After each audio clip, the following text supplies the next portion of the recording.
One of the most puzzling pieces of life for us human beings, I think, is how to balance individuality with relationality. We seem to be all over the place in that regard. On the one hand, we prize our independence. We want to make our own choices. We want to have our own free speech. We don't like others telling us where our tax dollars will be spent. We don't like certain laws restraining our actions, and so on. Especially in this country, we pride ourselves on being independent, self-made, with a pull yourself up by your bootstraps mentality.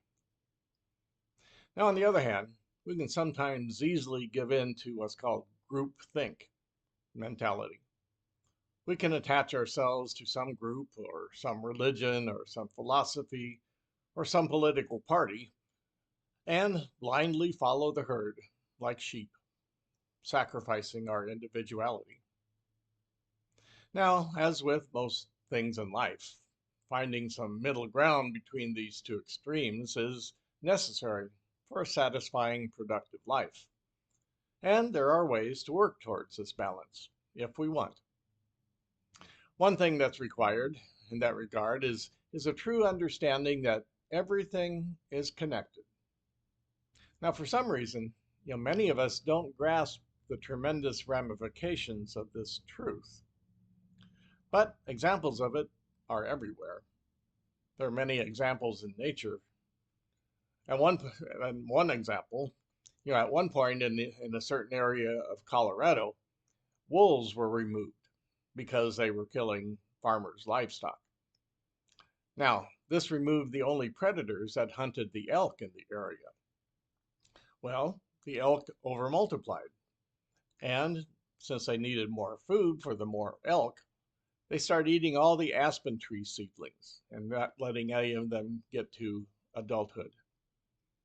Now, with fewer aspen trees around, the beaver had no building materials, so they left the area. Now, the people who removed the wolves probably never thought of how everything is connected in nature in that area, and probably didn't consider the negative effects that removing the wolves would have on the whole ecosystem. Now, we humans tend to address problems like we would address fixing a machine that's not working. We figure if we can find the one part that is broken, we can replace it and the machine will work again. Now, that's often our approach to things like solving crime, for example. We think that if we just get rid of the criminals, society will run better, if we just lock them away or whatever. We seem to overlook the fact that many other issues influence the crime problem, like poverty, unsafe neighborhoods, inadequate childhood education, and so on. And the problem remains because we don't take those things into account. Now, there's an image that I've found helpful when I do family counseling to help me remember that everything and everyone is connected. That image, it's an image I have, take 5 paper clips and connect them all with rubber bands, connecting each paper clip to every other paper clip. Now, when one paper clip moves, it puts tension on all the rubber bands, resulting in a stronger pull on the other paper clips. No one paper clip can move without affecting all the others. And no one paper clip can move without experiencing a pull from all the others. Now, in family counseling, people will often identify one person as the, quote, problem paperclip in their family. And it might be the acting out teenager or the stressed out mother or one of the people.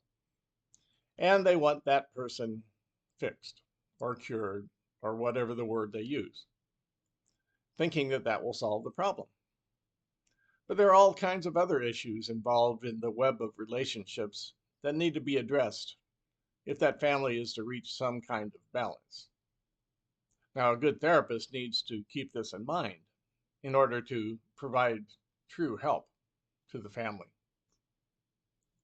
Life in general works better when the connectedness of all things is kept in mind. It's not just counseling, family counseling. Business offices work better if the boss keeps in mind that everyone is connected in that office. Now, one thing that's helpful in that regard is to practice broadening one's view of any situation. In addition to focusing on how something affects me, that's one aspect, I can also broaden my perspective and look around and see how others are affected.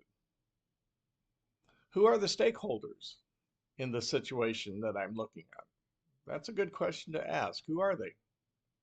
And listening for the telltale signs that a certain action is affecting certain people or groups of people. That's necessary to hear, to listen. But that requires a challenging work of putting ourselves in other people's shoes in order to get a better view from that angle. It's also important to resist the temptation of focusing only on immediate results.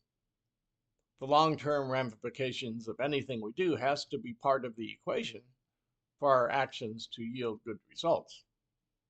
Now, this is especially challenging in our culture, in our country, in our success-driven, immediate gratification, get her done culture.